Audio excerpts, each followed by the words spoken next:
You were in it. It was a place of perfect stillness.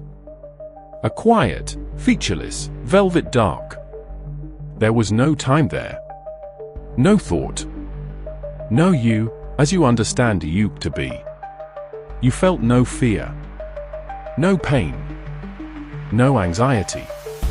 No longing. You were there for an eternity. 13.8 billion years, give or take. And you were perfectly, profoundly okay. You do not remember it, because the part of you that remembers hadn't been built yet. Then, one day, against all probability, a door opened. And you were pulled from that quiet, dark room into this one. This room is different. It is filled with light, and sound, and sensation. It is chaotic, and beautiful, and heartbreaking, and breathtaking. In this room, you were given a body, a name, a story. You were given a strange, miraculous lens of consciousness, allowing you to perceive the room itself. You were taught the rules of this room. The joys of love, the sting of loss, the weight of worry, the terror of the clock on the wall, which is always, always ticking. And you were told the one unbreakable rule of this room. You cannot stay. The door you entered through will one day become the exit. And you will be returned to the exact same room you were in before. The quiet, featureless, velvet dark. This is what we call death. And we are terrified of it. Why? Why are we so afraid of returning to a place we have already been? A place where we spent an eternity in a state of perfect, untroubled non-experience. It is because the self that is afraid, the ego, the I that is listening to these words right now, was born in this room of light. It knows nothing else. It mistakes the room for reality itself. It believes that when the lights go out, it will be plunged into a terrifying darkness. But that is the illusion. You, the real you, the fundamental awareness that existed before the name and the body. You are from the dark. It is your native country. Death is not an enemy waiting to ambush you at the end of your life. It is a homecoming. You are not being extinguished. You are being returned.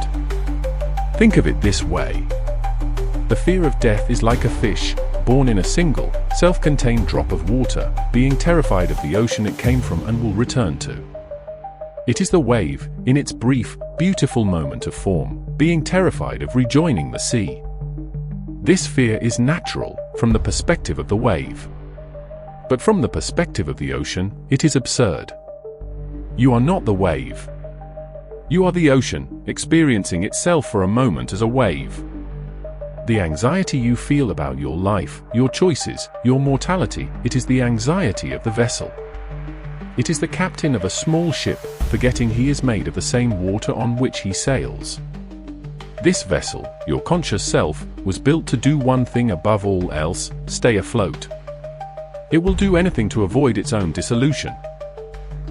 It will create goals, build empires, accumulate wealth, chase fame, and construct elaborate stories about a next room that will be just like this one, only better, and forever. All in a desperate attempt to deny the simple, elegant truth.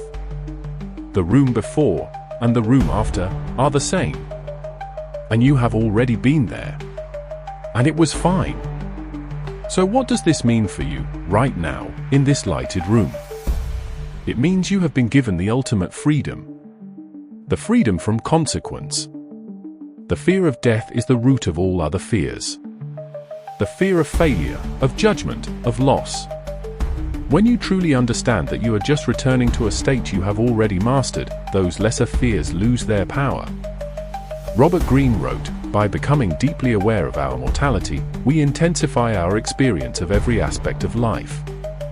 The ticking clock is not a threat. It is an invitation. An invitation to stop polishing the walls of your vessel and start paying attention to the ocean you are in. To feel the current. To taste the salt. To be fully present in the journey, rather than being obsessed with a destination you have already been to. You are on vacation from eternity.